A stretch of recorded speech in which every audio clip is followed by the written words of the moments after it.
नमस्ते। थर्ड आई में आपका स्वागत है। कल justice Sanjeev Khanna, chief justice of India के जो पीठ थी, जो बेंच थी, उसने मेरे हिसाब से बहुत एक ऐतिहासिक निर्णय तो अभी नहीं है। अभी तो वो एक जो गलती हुई है उस गलती को सुधारने की तरफ एक ब्रेक लगाने की कोशिश की गई है। इंटरिम ऑर्डर है, अभी तो पिटीशन एडमिट हुई है, उस पर बातचीत होगी, उस पर बहस होगी।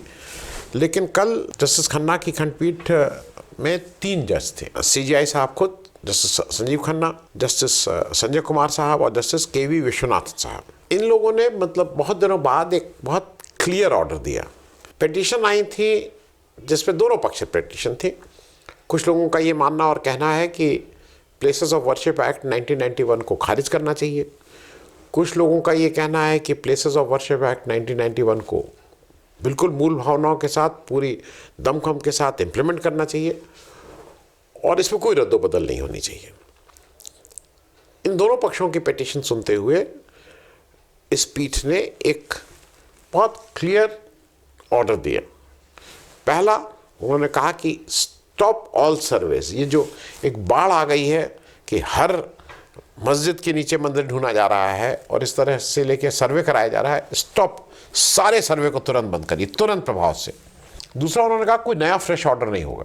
जब तक हम इसको सुन रहे हैं, जब तक सुप्रीम कोर्ट की ये बेंच सुन रही है, तब तक कोई फ्रेश ऑर्डर नहीं होगा। फिर उन्होंने कहा कि नो प्रोसीडिंग्स ऑल्सो, मतलब जब तक यहाँ सुनना, उस कोई भी केस किसी भी हिंदुस्तान के किसी भी कोर्ट में, लोअर कोर्ट में चल रहा है, कहीं कोई प्रोसीडिंग नहीं होगी। हाई कोर्ट, लोअर कोर्ट, कहीं कुछ नहीं। और इसके अलावा उन्होंने ये भी आगाह किया कि कोई इंटरिम या कोई फाइनल ऑर्डर भी नहीं दिया जाएगा। मतलब स्टेटस को जैसे है वैसे ही फ्रीज हो गया, अब इसके बाद कुछ नहीं, जब तक ये सुप्रीम कोर्ट में विचाराधीन है। फिर उन्होंने इसमें यह भी कहा कि चूंकि इसमें सरकार का रुख स्पष्ट नहीं है और सरकार का कोई ढुलमुल तय, उन्होंने ये कहा नहीं, लेकिन उन्होंने जो कहा वो उन्होंने कहा कि सरकार का रुख स्पष्ट नहीं है, तो अब ये जानना चाहेंगे कि सरकार का क्या रुख है और इसके लिए सरकार को जवाब देना है।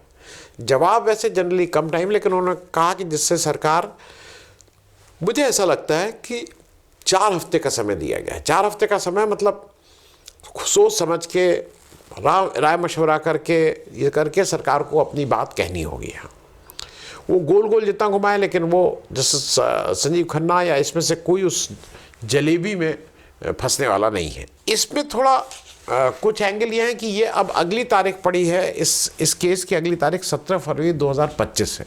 उससे पहले सरकार की तरफ से जवाब आ जाना चाहिए। मेरा जो अपना अनुभव है और जिसको मैं देख सकता हूं, कोशिश ये होगी कि कोई जवाब नहीं आएगा 17 फरवरी तक, समय मांगा जाएगा, इसको डिले किया जाएगा। अच्छा, अब लेकिन थोड़ी स्थिति है कि अगर आप डिले भी कर रहे हैं तो एक तरह से स्टे सारे उस पर केस, कहीं पे कोई नया सर्वे नहीं, कुछ नई बदमाशी नहीं, कोई नया मंदिर नहीं ढूंढा जाएगा, उस पर स्टे लगा हुआ है। तो उसकी वजह से थोड़ी बचत है, क्योंकि दिक्कत क्या है, कोशिश ये होगी सरकार की तरफ से कि जस्टिस संजीव खन्ना को रिटायर हो जाने दो। जस्टिस संजीव खन्ना 13 मई 2025 को रिटायर हो रहे हैं। हालांकि वो इससे इस निर्णय को वो प्रभावित करेंगे, उसके बारे में बता दें। जस्टिस खन्ना के बाद जस्टिस गवई आएंगे, वो 13 नवंबर 2025 तक रहेंगे। जस्टिस गवई का वैसे तो ट्रैक रिकॉर्ड बहुत अच्छा है, बहुत अच्छे ऑर्डर किए हैं उन्होंने, लेकिन जब एक ऑर्डर की बात आती है, जब उन्होंने जस्टिस लोया वाले ऑर्डर पे कहा था नहीं कुछ कॉन्स्पिरेसी नहीं, उसको ऐसे ही खत्म कर दिया था मामले को, तब थोड़ा मन में कहीं कोने में आशंका होती है कि अंडर प्रेशर ये क्या काम कर पाएंगे। लेकिन उसके बाद जैसे सूर्यकांत हैं जो 9 फरवरी 2027 तक रहेंगे। तो अभी देखने वाली बात होगी कि जस्टिस संजीव खन्ना बिल्कुल क्लियर है, लोगों को भी पता है कि नो नॉनसेंस है, जो बात न्यायोचित है उस पर टिके रहेंगे। लेकिन क्या 13 मई तक इस पर ऑर्डर आ पाएगा, इसका मुझे बहुत डाउट है, क्योंकि सरकार की तरफ से केवल डिली डैलिंग की जाएगी, इस पर आगे बढ़ाया जाएगा, समय लिया जाएगा, जिससे मामला कम से कम जब तक जस्टिस संजीव खन्ना है तब तक ये मामले पे कोई फाइनल सुनवाई या फाइनल ऑर्डर ना हो।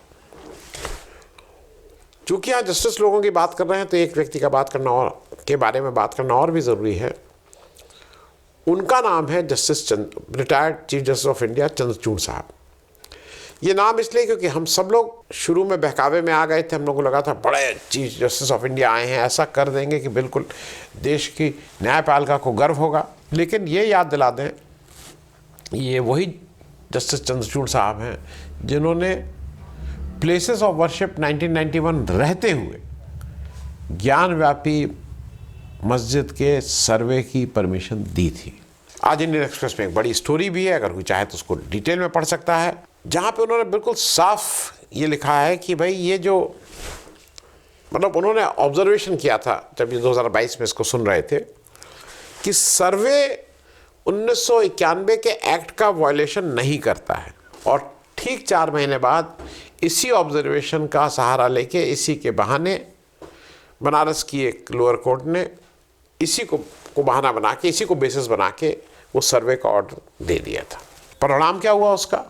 आज भारत में कम से कम 10 केसेस ऑलरेडी रजिस्टर्ड हैं जो ये कह रहे हैं कि मथुरा में, संभल में, अजमेर में, ये सब जगह जहाँ जहाँ मस्जिद हैं वह उसके नीचे मंदिर है, और वो अलग अलग जगह पे अलग अलग ऑर्डर हो रहे हैं। और ये जब जस्टिस चंद्रचूड़ इस ऑर्डर को दे रहे थे तो वो अजीब अजीब तरह की उन्होंने जो कहते हैं ना एग्जाम्पल्स दिए थे। उन्होंने बताया था कि जब मान लीजिए, वो एग्जाम्पल दे रहे थे, मान लीजिए एक ज्यू है और एक क्रिश्चियन है और उसमें चांद, मतलब जिसका कोई वो नहीं, सब काल्पनिक बातें कर रहे थे, उस काल्पनिक बातों से कुछ जस्टिफाई करने की कोशिश कर रहे थे जो उन्होंने ये ऑर्डर दिया था।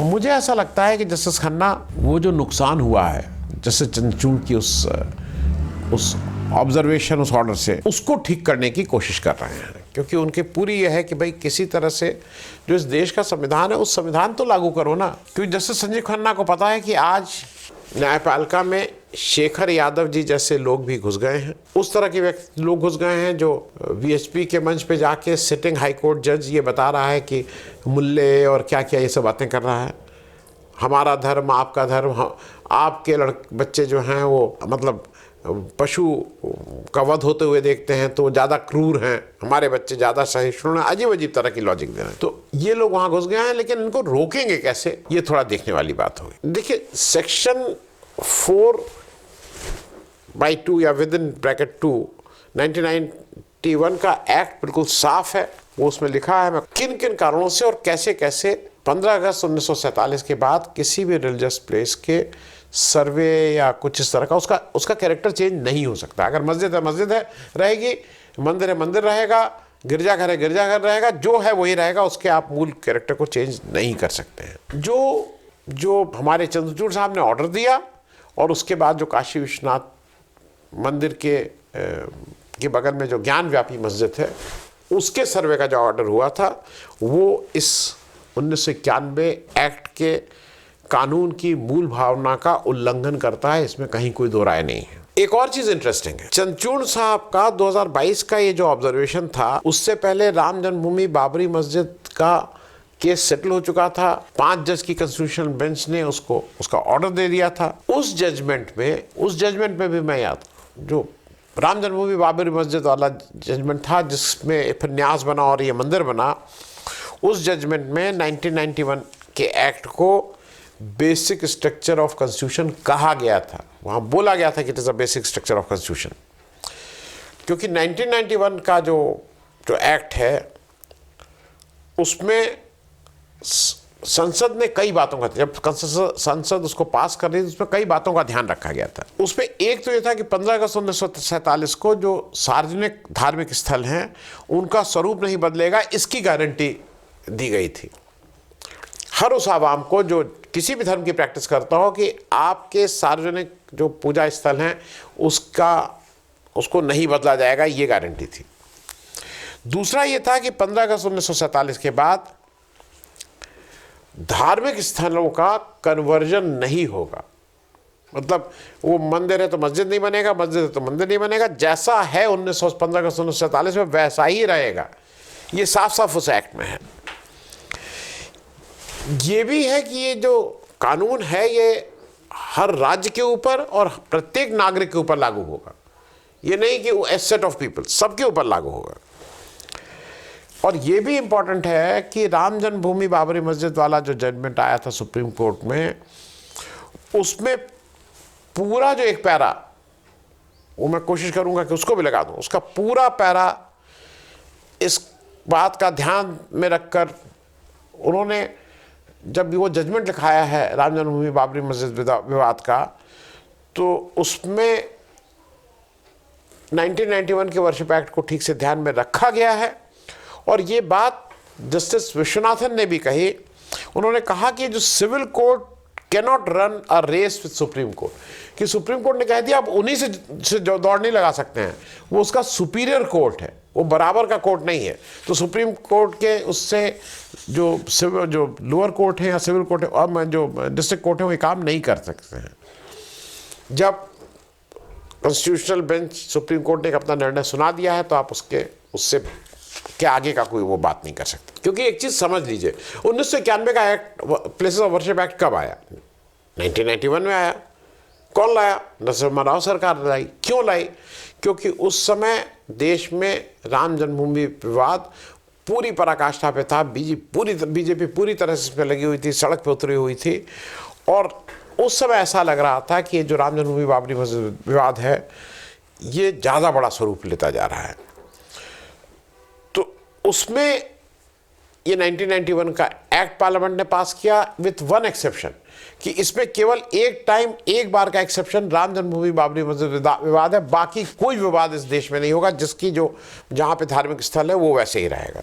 क्योंकि राम जन्मभूमि बाबरी मस्जिद में एक आपको इंटरेस्टिंग चीज़ और समझिए, कहा यह गया था वहाँ मंदिर है, लेकिन पूरे जो 30 साल 35 साल जो भी कार्रवाई चली, एक भी एविडेंस ऐसा नहीं दिया गया जिससे ये प्रूव हो सके कि वहाँ पे मंदिर था। ना एएसआई ने वो कह पाई, ना कोई कर पाया वो वहाँ पे मंदिर। और ये जजमेंट में लिखा है, आपने इतना ज़्यादा ये सब किया लेकिन वहाँ प्रूव नहीं कर पाए थे। ये बात इसलिए आवश्यक है कि जब सुप्रीम कोर्ट की 5 जज की वो बेंच ने दिया तो उन्होंने माना कि ये क्रिमिनल एक्ट था, उसको गिराया जाना, कोई एविडेंस नहीं है, लेकिन आस्था की बात की बेसिस पे हम उसको कर दे रहे हैं। और यही बात जो शेखर यादव जी जज साहब हैं इलाहाबाद हाई कोर्ट के, वो कह रहे हैं कि भाई जो बहुसंख्यक होगा वो जो चाहेगा वो करेगा, चलेगी तो देश उसके हिसाब से। तो बहुसंख्यकों की विल है, उनकी आस्था की बात आ रही है, नहीं तो अदरवाइज एविडेंस कुछ नहीं था। अब ये मैं इसलिए इस बात को बार बार दोहरा रहा हूँ कि संजीव खन्ना जी के ऊपर बहुत ज़्यादा एक जिम्मेदारी है। अगर वो अपने रिटायरमेंट से पहले इस पर निर्णय दे देते हैं,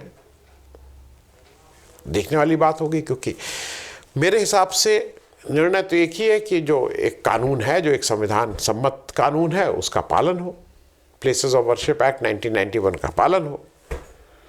क्योंकि इसको हटाने से वोट तो मिल जाएगा, सरकार तो बना लेंगे, लेकिन देश कमजोर हो जाएगा। तो आज सारी चिंता यह है कि आप इस नफरत की राजनीति को बढ़ावा देके, जो भाजपा वोट की दृष्टि से तो बहुत सफल है, लेकिन शायद देश जो कमज़ोर हो रहा है उसमें उसका जो रोल है वो भी हरदम इतिहास याद रखेगा। थैंक यू सो मच, धन्यवाद।